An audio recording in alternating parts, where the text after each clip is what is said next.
الحمد لله رب العالمين والعاقبة للمتقين والصلاة والسلام على سيد المرسلين أما بعد أعوذ بالله من الشيطان الرجيم بسم الله الرحمن الرحيم وَاعْبُدْ رَبَّكَ حَتَّى يَأْتِيَكَ الْيَقِينُ سورۃ الحجر آیت نمبر 99۔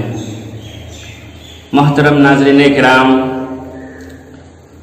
پروگرام اسلام آسان دین ہے، اس میں ہم آپ سب کا استقبال کرتے ہیں۔ یہ ہے ماہ رمضان، ماہ صیام، ماہ قرآن چل رہا ہے، اور اب یہ ماہ رمضان مبارک ہم سے رخصت ہونے والا ہے۔ اس کے جانے پر وہ بہار بھی ہم سے رخصت ہو جائے گی جو اللہ رب العزت کی جانب سے نیکیوں، رحمتوں اور اس کی مغفرتوں کے ساتھ ہم پر سارا مہینہ چھائی رہی۔ خوش قسمت ہے وہ مسلمان کہ جن کے دلوں نے ایمان کی مٹھاس، تازگی و بالیدگی حاصل کر لی۔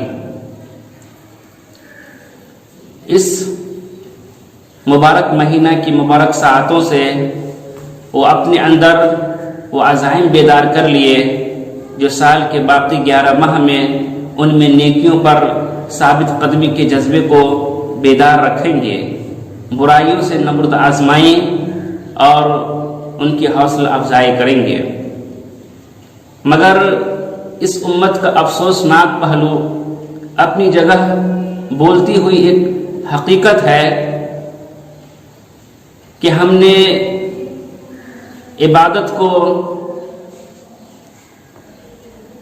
ایمان و عمل کو ماہ و سال کی گردشوں میں بانٹ کر رکھ دیا ہے۔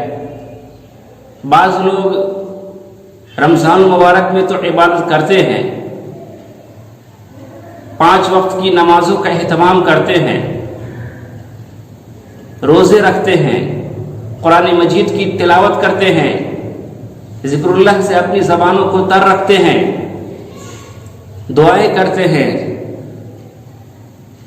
توبہ و استغفار میں مشغول رہتے ہیں، اور صدقات و خیرات میں بھی بڑھ چڑھ کر حصہ لیتے ہیں۔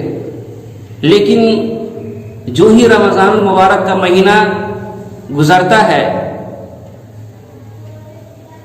تو وہ ان میں سے کئی عبادات کو ترک کر دیتے ہیں، کئی عبادات کو چھوڑ دیتے ہیں،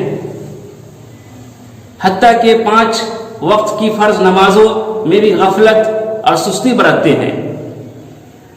یہ طرز عمل بالکل غلط ہے، کیونکہ جو اللہ رمضان المبارک کا رب ہے وہی اللہ شوال اور سال کے دیگر مہینوں کا رب بھی ہے، اور ہم جس اللہ تعالیٰ کی رمضان المبارک میں عبادت کرتے ہیں اسی اللہ تبارک و تعالیٰ کا ہمیں یہ حکم ہے کہ ہم اپنی موت کے آنے تک اس کی عبادت کرتے رہیں۔ اللہ تبارک و تعالیٰ کا ارشاد ہے وَاعْبُدْ رَبَّكَ حَتَّى يَأْتِيَكَ الْيَقِينُ سورۃ الحجر آیت نمبر 99۔ اور آپ اپنے رب کی عبادت کرتے رہیے یہاں تک کہ آپ کو موت آ جائے۔ اس آیت میں گرچہ خطاب حضرت محمد صلی اللہ علیہ وسلم کو ہے، لیکن جہاں یہ خطاب آپ صلی اللہ علیہ وسلم کو ہے وہیں پر یہ خطاب آپ صلی اللہ علیہ وسلم کی پوری امت کے لیے بھی ہے۔ لہذا اے امت مسلمہ، اپنے رب کی عبادت اپنے لمحے آخر تک کرنا، اپنے آخری سانس تک اللہ تبارک و تعالیٰ کی عبادت بجا لانا۔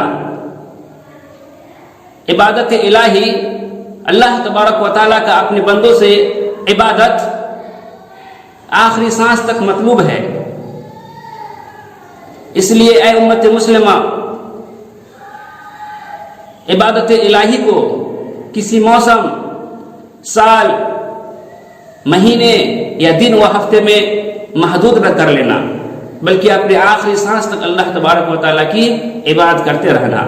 اللہ تبارک و تعالیٰ سے دعا ہے کہ اللہ تبارک و تعالیٰ پوری امت مسلمہ کو رمضان مبارک کے ساتھ ساتھ سال کے دیگر مہینوں میں اور اپنی آخری سانس تک اپنی عبادت کرنے کی توفیق عطا فرمائے، اور رمضان مبارک گزر جائے مگر یہ رمضان مبارک ہماری ایمانی شمع کو فروزہ کرتا جائے۔ اللہ تبارک و تعالی ہمیں اس کی توفیق دے، آمین۔ وآخر دعوانا ان الحمدللہ رب العالمین۔